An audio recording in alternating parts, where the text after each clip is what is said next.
Dana Perino, along with Kimberly Guilfoyle, Juan Williams, Jesse Waters, and Greg Gutfeld. It's 5 o'clock in New York City, and this is The 5.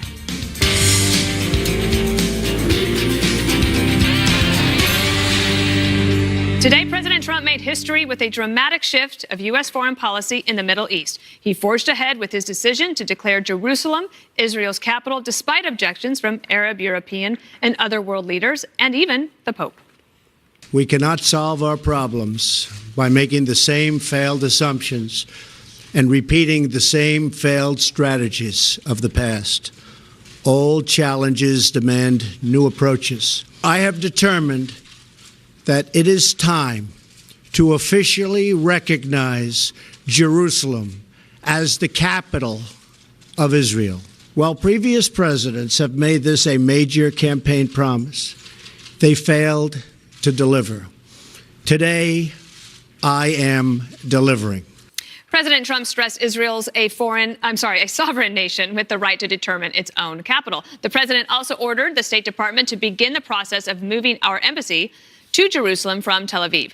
In an attempt to ease concerns, Mr. Trump wanted Palestinians to know he still remains fully committed to helping broker a peace deal.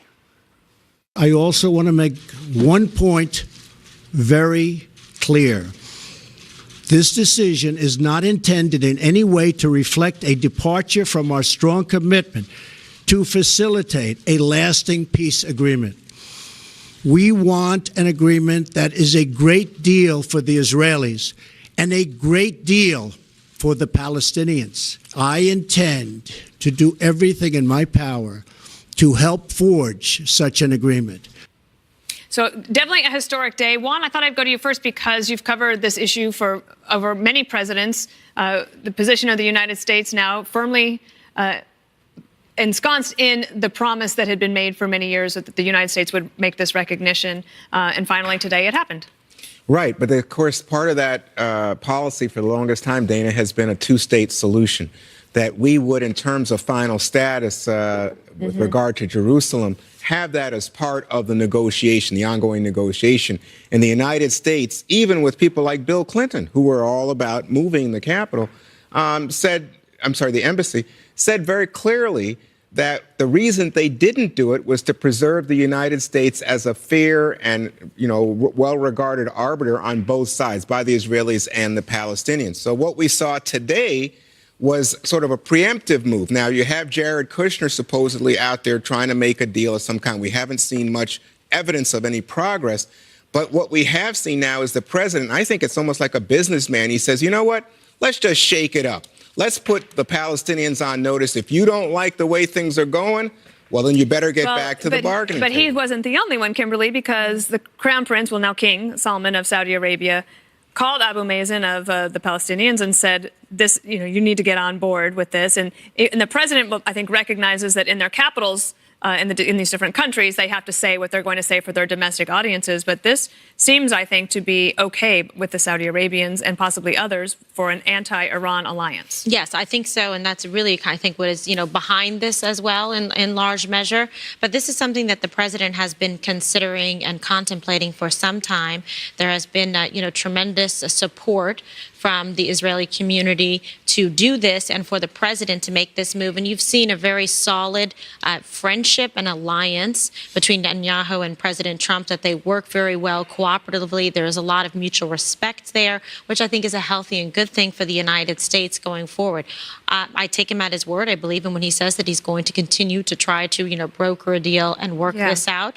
But sometimes you need to broker a deal with a show of strength and a show of commitment. And like I said, he's been saying he's going to do it. And now, in fact, he has. Well, Jerusalem was always like that piece that was going to be the final bargaining chip. But after several decades with nothing ever happening, then maybe this actually is a way to get there. And I didn't hear the president say he was against a two-state solution. So maybe this will actually push people to the table. I don't know. You want to see a picture of a Middle East expert? A blank slate. This place is an unsolvable. There you go. Thank you. Tabla rasa. It's an unsolvable Rubik's Cube. And we keep talking about this thing as if this is going to upset some kind of peace process in the Middle East. This peace process has been upset in the Middle East since I was a child. Yep. If you want a peace process, Palestinians stop killing Jews. That's a start, right? Every time Well, yeah, their stated objection, their stated objective is the destruction of Israel. And also, all the Dems were for this. Obama was for it, Hillary was for it, Bill Yep. Clinton was for it, Pelosi was for it. Now, when the evil orange Republican is for it, the media is going to say that this is going to cause World War III, World War IV, World War V. It's no different than anything anybody else has said. The most important thing is the change of address cards. Because I didn't do that when I moved, and I don't get any of my cat fancy issues. You're not going to get any Christmas cards. No, I'm not. Well, neither are they. That's true. That's Like true. he sends in. Jesse, what is your take on the day's news? Well, he got Schumer and I think Romney and Debbie Wasserman Schultz and Ted Cruz to all agree. Yep. So I think that's probably a pretty good deal right now. It's very symbolic. We have a great relationship with Israel, our only real partner democracy in the Middle East. And he fulfilled a campaign promise. So I think his supporters are going to be happy about that. I think our NATO allies and our Pacific partners have to look at this and say, this is the President of the United States doing what he said he was going to do. And that has to make them feel more comfortable. And it's vintage Trump. He actually does what he says he's going to do, and then there's a bunch of hysteria, but the hysteria is not always as bad as it seems like it's going to be. And I think he kind of relishes doing things that other presidents have said they're going to do or did or didn't do, whether it's the Keystone Pipeline or cornering North Korea or withdrawing from bad trade deals or treaties or something like that. I think he enjoys this. But you know what? Hamas says they're going to unleash hell. And there's going to be a day of rage. If you're a terrorist, you're always raging if you're a terrorist. So I don't really see that much happening. The United States and Israel will be prepared. Speaking of an ally, I wanted to get your take on Turkey, because Turkey is a part of NATO, but the president there came out very strongly against it and said there will be fire and fury, basically a take on what President Trump had said about North Korea. And then you had this, I will just read it for you. Abbas said, "These condemned and unacceptable measures are a deliberate undermining of all efforts exerted to achieve peace and represent a declaration of the United States withdrawal from undertaking the role it has played over the past decades in sponsoring the peace process." So it could end up that the Palestinians should have taken the deals that were on the table in the last couple of decades. Well, I think that's what President Trump must be thinking. Again, you shake it up. But just to go back to what you were saying, Turkey is our ally. You have the Turkish spokesman saying this is a red line for the Muslims around the world, but specifically in the Middle East. Mm-hmm. And so, when you think about what's different here, it's not that the thought is anything radically shifting from what Democrats and Republicans have said in the past. The difference is that you do it as separate, unilateral action apart from any larger negotiation. And so people are saying, well, what is this signal? What does this mean? This weekend, I was out at the Reagan Library, and they had a defense forum. And so you had people like Leon Panetta, Michelle Flournoy, Mike Pompeo from CIA, even, former Secretary of State Schultz. And what they're saying is, look, Iran and Russia are moving into a power vacuum in the Middle East. You know how you have Russia now, a major ally of Syria and others. And we hear lots of talk from President Trump about, we're going to be more emphatic, we're going to be more involved, but there's nothing on the ground. There's no actual policy. And so he makes this move that I think does please some part of his evangelical base, maybe even some of the Orthodox Jewish community in this country, which votes Republican. But in terms of Israel, I don't know that all Israelis are in support of this, because what they want is more security for their country. But they were going to be attacked regardless. I do want to bring up one thing that might get Greg going. This is the Pope. Pope Francis. He said, "I cannot remain silent about my deep concern for the situation that has developed in recent days, and at the same time, I wish to make a heartfelt appeal to ensure that everyone is committed to respecting the status quo of the city in accordance with the relevant resolutions of the United Nations." I think he should just stay out of it. I can barely control myself when he talks about climate change. So I think I don't want to talk about the Pope. Did Goldberg just say the Pope should butt out of the Jerusalem? Yes, I did. Okay. I did. Okay, I just wanted to clear that up. You did that on purpose. I disavow everything that's been said. Hey, if the Pope has an opinion, we have a right to respond to that opinion. Of course. That's right. Yeah, but there's a lot of opinion out there. So it's Hamas, it's also the Pope. Russia. Didn't Russia come out for this in April? The United Nations, the Turks, the Palestinians, the Germans. I mean, gosh. But don't you think it's possible, Kimberly, that after the shock of this announcement, Sure, and people have time, if things don't become fire and fury in the Middle East, that perhaps other nations will follow our lead and, in fact, move their embassies to Jerusalem as well? Yes, I think there always has to be a trailblazer, and President Trump has always been comfortable with doing that, in his life historically and throughout his business, career. I think, again, this was a bold and decisive, it's a historic moment, and, Israel is a sovereign state, and they have every right to be able to decide and choose where their capital is and where they want embassies and stuff to be. So I think the United States is respecting their sovereignty and their decision and their choice and honoring that. Can I just address Yes. one said that there's a power vacuum in the Middle East and Iran's now empowered. I think that's probably because President Obama gave them trillions of dollars and withdrew precipitously from Iraq. So I also think that this spurs the Mideast peace process, whatever that means, Greg, because Hold it up. all of everything they did before by putting this on the table, the Jerusalem issue with everything else in the negotiation, hadn't worked. So I think what the president's doing is say, let's try something different, AKA, in your words, shake it up. And this makes everybody re-engage, makes both stakeholders come back to the table with a little more urgency.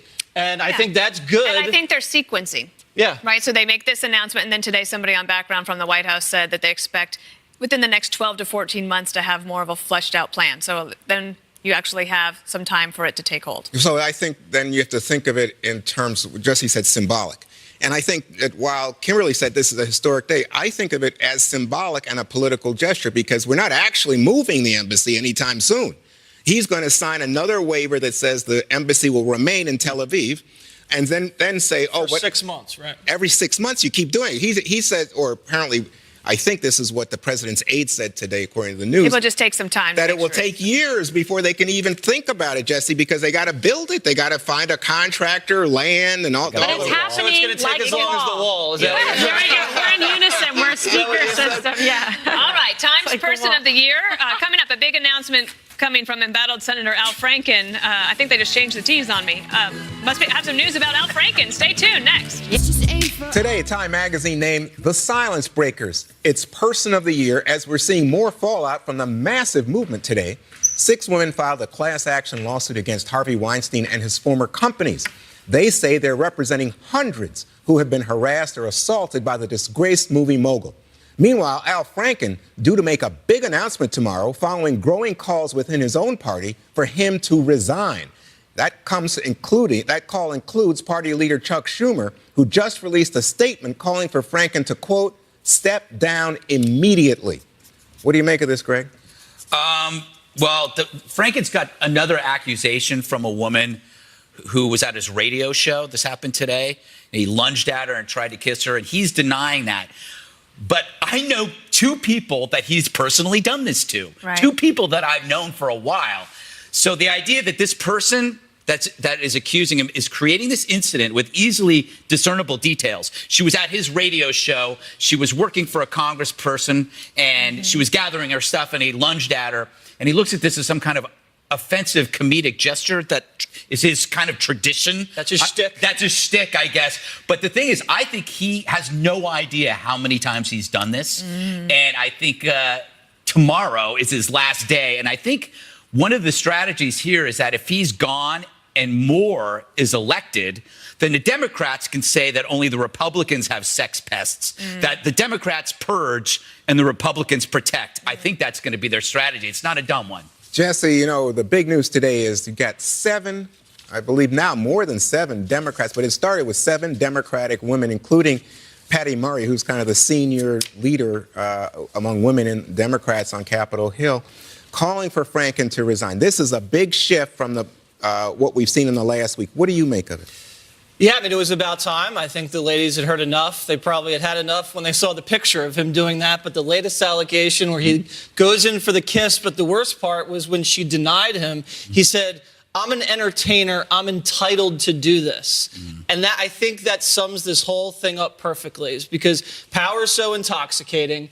And when you continue to get away with it without any consequence, you're emboldened. And when people surrounding you allow you to do it, it emboldens you even more. So that with the Me Too movement, I think we were, kind of joking around in the green room the other day about, when are we going to see a backlash to this? Because people are now talking about this. And, we were talking about when women sometimes make a joke about a man, are they going to be held to the same standard men are held to? Are we now going to see next possibly a woman being accused of sexually harassing a guy? There already is one on a woman from The Voice. Oh, a really? contestant, yes. Right. So I read too much gossip. I think this whole thing is going to continue to swirl around, and who knows where it can go, but I think everyone's awake to it right now, and that's a good thing. And as long as you're conscientious of what you're doing and what you're doing is wrong, I think that there's going to be a lot of progress. So, Kimberly, here's the thing that strikes me. None of these allegations, and I got to check out what Greg was talking about in terms of the most recent one, took place when Franken was a politician, elected official. Same with this one, he wasn't. Okay, so this was before he was elected to office. Right. And I heard from Democrats, well, this is different than things that have happened with people who are in office or who, like Conyers, was using his office funds to pay off a woman. To pay off, accusers. So exactly, what do you think is the logic? Why did all of a sudden all these Democratic women rush on Franken? Because I think there really is, no tolerance for this kind of behavior. And if he is a public figure and representing the people, and this is somebody, remember, Dana, we were talking about, that was considering even probably a run for president. There goes my prediction. I know, he really blew it. Not really. No. Anyway, so I think that they want to make a strong stand. You see, like Kamala Harris and others coming out saying, this conduct and behavior cannot be condoned or abided by. So to me, it's not a surprise, especially given the cover of Time, the mood, the focus on these issues right now. It's very, I guess it's resonating in terms of the public, and you've seen it across all different professions. So I think that this is something that wasn't surprising, especially with a new accuser, and I think when you see Schumer as well calling for it, so let's see what happens tomorrow. He's making an announcement. What do you think of the Time selection, Dana? Me Too, that hashtag, the person of the year? Well, I think there was they had a lot of good options for the possibilities because this was such a year of consequence. 2017, I think easily President Trump could have been the one. I think that the King Salman of Saudi Arabia, he won the poll. Who knows how many bots voted, but I think that this movement obviously is a big societal changing event, so I think that made sense. I think for Franken, the only way to make this end is if he resigns for himself, for him and his family. I mean, there might still be more accusers that come out, but he's putting his family through a lot, and now Minnesota, the voters, they deserve better. So if he's going to resign, he might not even wait till tomorrow. I mean, with Chuck Schumer coming out and saying he wants it immediately, might not wait till tomorrow. Because I don't see how he cannot resign. The other thing I would just mention, we led with also talking about Harvey Weinstein. That New York Times piece today, byline, 5 different reporters. If you haven't read it, you should, or listen to the daily podcast from the New York Times. What he was making people who work for him do in order to get this done, and they called it the complicity machine. It is worth reading. It is so chilling that someone would even think of that. And then people who brought it up to HR, they got fired. So I think that problem is going to continue in the entertainment industry. One quick question, then. Apparently a woman is trying to sue President Trump and bring out all of these issues into court. Will that go anywhere? I don't know. Depends on if she's granted standing anywhere, I suppose. I think that there could have been another winner or an honorable mention for the person or thing of the year. What had a continuous effect over the year? Like, what object had continuous... Twitter? What? Twitter? Trump's tweets. Like, Trump's tweets every single day had an impact on people. That would have been an interesting honorable mention, or maybe a share. I don't know. Was that a person? No, What? but that's Yes. Greg's genius. That was an interesting, but it's not a person. Like, Well, no, but neither. It's a thing. Well, It's a thing. this was a hashtag movement Right. on Twitter. no, right? but but I think it gained And they have momentum to after put Weinstein. President Trump then on the cover with his They would Twitter not do handle. that. They would not. Oh my gosh, here we go. Did the FBI give special treatment to Hillary Clinton in her email investigation? Lawmakers, they want answers. People who hate President Trump and the FBI were assigned to investigate him, while Hillary Clinton was protected time and time again by sympathizers. GOP lawmakers demanding answers and investigation into that today. I'm proud to be joined by my fellow conservatives in the House to call for an investigation into the FBI's procedures that allowed Hillary Clinton to receive special treatment. We'll also investigate the unprecedented bias against President Trump that exists when we allow people who hate the president to participate in the investigations against him. It is clear that Hillary Clinton has received break after break after break from the FBI. If Mueller was doing such a great job on investigating the Russian collusion, why could he have not found the conflict of interest within their own agency?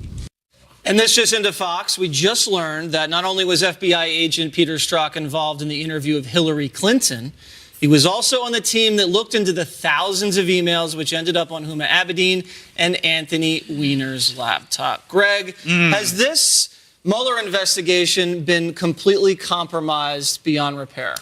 I don't know. It seems that Hillary's got more breaks than a pool hall. We'll be right back. I mean, if you want collusion, Jeez. I mean, don't retire on that one. hey, look, I'm running out of things to say about this topic. No, but Hillary really, she treated the FBI the way Bill treated interns. It was a hot tub of special treatment. Ooh. This is the collusion. This is the collusion. And it's funny because the media has been all about collusion with the Russians, and that's dwindling. For Christmas, they expected a pony, and now all they're going to get is a lump of coal, which is fitting because we've revitalized the coaling industry. Very nice. I liked how you tied that all Coal together. is back. Dana, as the most fair and balanced person on this table, excluding myself, do you think that Mueller's and his team's integrity has now clouded this issue so much where whatever he does next, fair-minded people are going to say and have doubts about the motivations? Fair-minded people? Yeah. And we're talking about fair-minded people? Yeah, it's fair. We're going to go to you by fair-minded correspondent.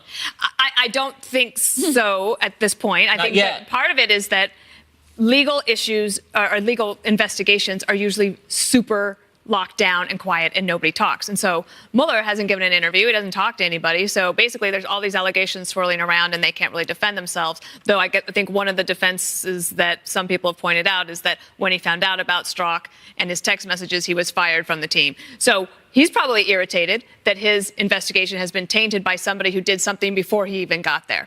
But then I also think there's this question of can you have personal opinions and still do a professional job in your career? So you said I'm the most fair and balanced person. So like if we were talking about a pro-life issue, could I be fair and balanced on that even though I have a personal point of view? I would like to try to be, but we all have these certain things that we might have texted to somebody. Like if I sent to my husband how I felt about an issue, does that then become part of an investigation? I'm not sure. Here's the other thing though. Chris Wray of the FBI, the new FBI director, he testifies tomorrow. So we might get more clarity on what happened if he happens to know. But also just remember, before he left, Comey said that the FBI is investigating ISIS in all 50 states. So having it's so irritating to me that people did this funny business that had a private email server, that Hillary Clinton did that, that Huma Abedin and Anthony Weiner have to be investigated. Like we have serious problems and the FBI needs to be focused on those and not necessarily on people's shenanigans on text. Okay, well, let me ask you to Dana's point, Juan. If I am a huge Trump supporter, Trump donor, would it be fair for me as an FBI agent to investigate Hillary Clinton? Could I put that aside? I hope you could if you were hired. And you think that I could, and you think that would be fair? I think you could. I think you could, but I don't know. Thank you. But let me just say, that came from FBI agents, and especially Strzok, who's greatly respected in the FBI community. Let me just tell you, they have to prove themselves. It's not as if they got there on the basis of their political affiliation or they like or don't like this candidate. This is a situation where I think if you want to impugn people on the basis that they were texting or tweeting, we discussed this yesterday, during the presidential debate and telling he was involved with a woman, he's telling the woman what he thinks, I don't see how that rules out this guy as a good investigator. And hopefully Chris Wray, the FBI director, will make that plain. But the larger point to me is we have real news here about the Deutsche Bank subpoena, right, that you said didn't happen. It's on the front page of the Wall Street Journal today. Wait. The Bloomberg News just retracted their report that said that Trump's financial records were subpoenaed. It was only records that were associated with Trump's now you're admitting. associates. I see. So in other words, this is a legitimate part with John of this. Roberts. How did you let him do that? This is a legitimate part of the investigation. They are looking into financial transactions involving Trump and his associates. No, not Trump. With the Deutsche Not Bank. Trump. I see. Yeah. Just his Well, let me just say, associates. I don't understand why people are so quick to fall for this. You see all these congressmen standing there, all Freedom Caucus guys, the far right wing of the Republican Party,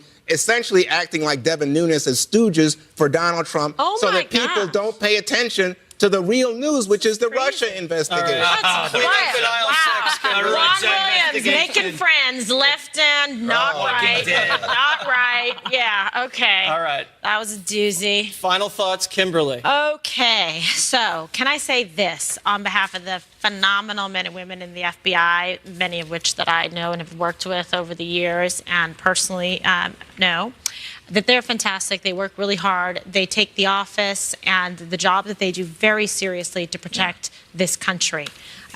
It's always a good thing when you have transparency and illumination on issues like this to be able to see. I think it would only make the FBI stronger and better. And sometimes you need some shakeup at the top to be able to rework the whole dynamic of an organization.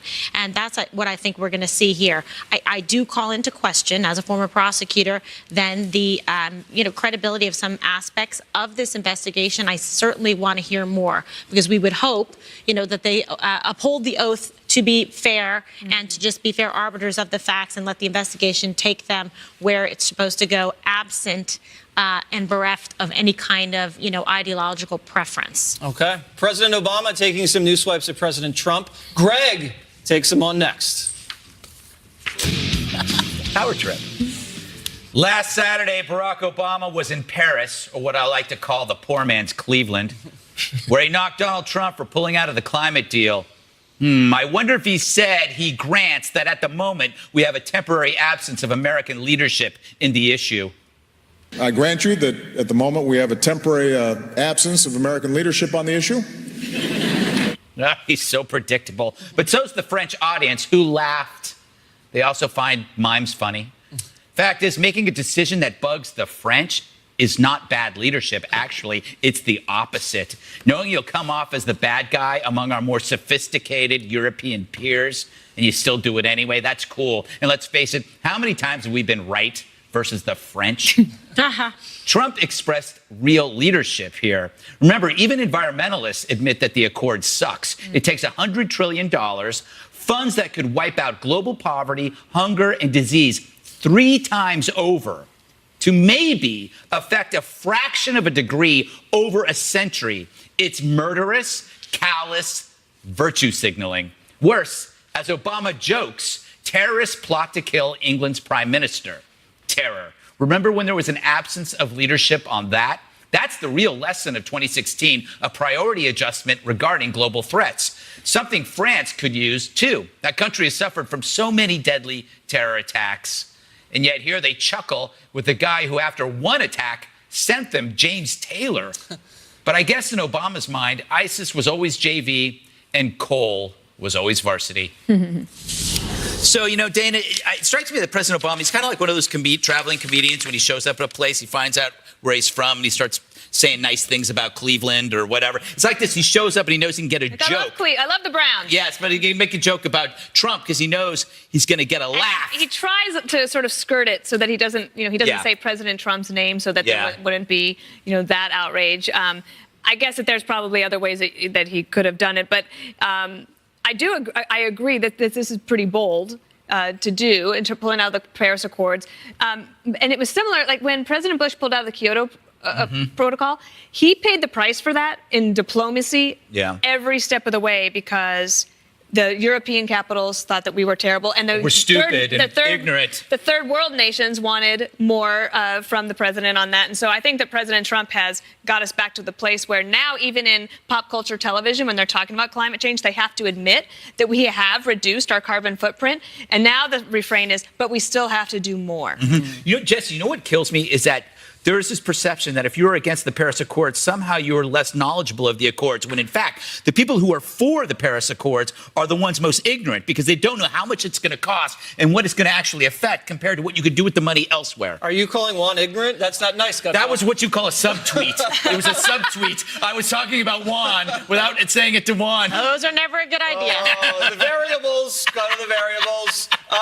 Listen, it's easy to fight climate change because climate change doesn't fight back. The absence of American leadership was when Obama was leading from behind. He didn't lead on ISIS. Remember, he said they didn't have a strategy. He didn't lead on North Korea. He kicked the can down the road. Didn't lead on Syria. Remember, Putin had to come in and have him save face. And he definitely didn't lead on Russian interference in our election. He sat by and said nothing and only said something after the election. Obama has no credibility here. You know, Juan, after seeing this performance, do you agree with me that Obama should be pre-impeached? Like we should go back and impeach him. Post-impeached. Post-impeached. Let me just say, you're not as bad as some people on Fox, because somebody said he should. Some people. Yeah, some people. Somebody said he should be arrested. No. That they should bring him back and arrest him.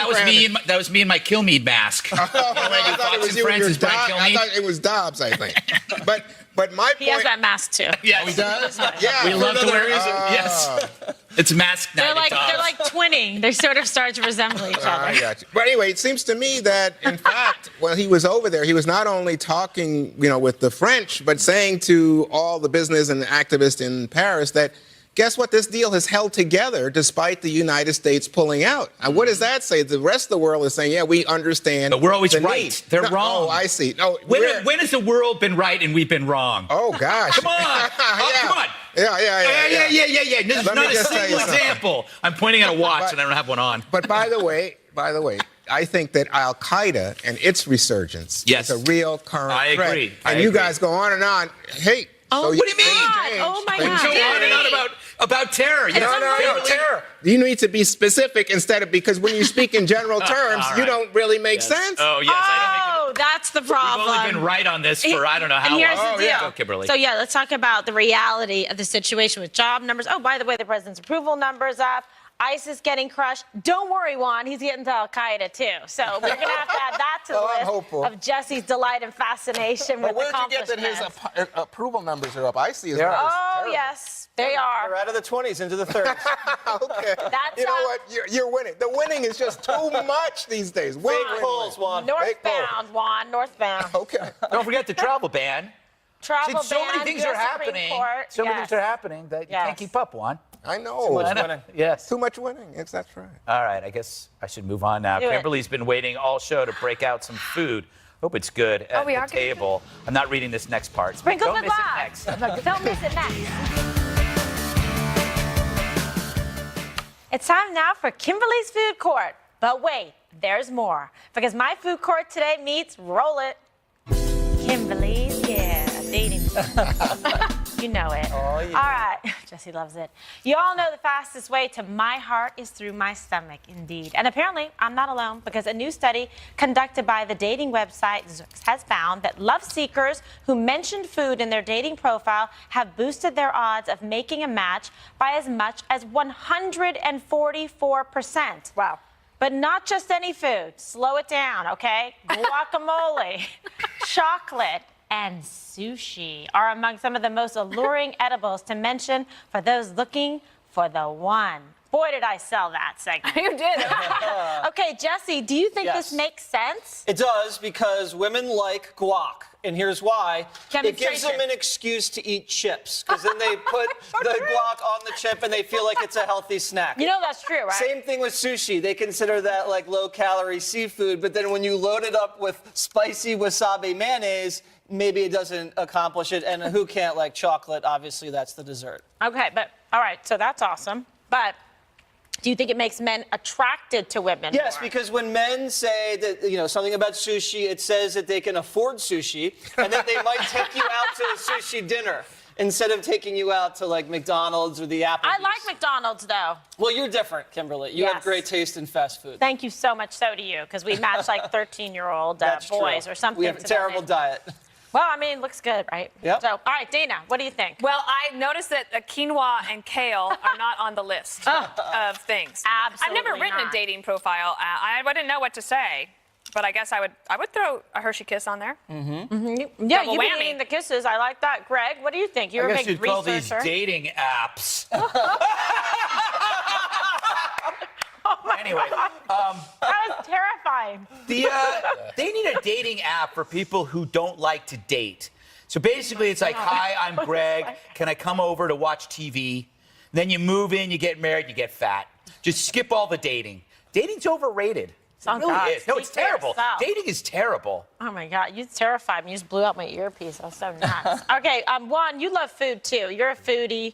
I'd say this end of the table is definitely the foodies.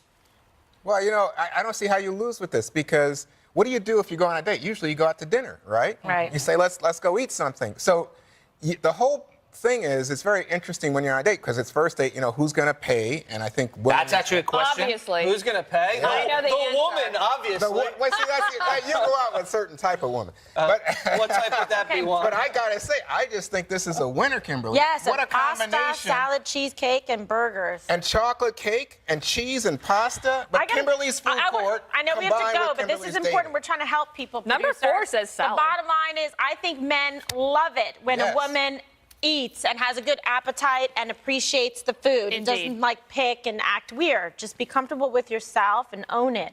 Love it, and love will find you. All right, one more thing is up next.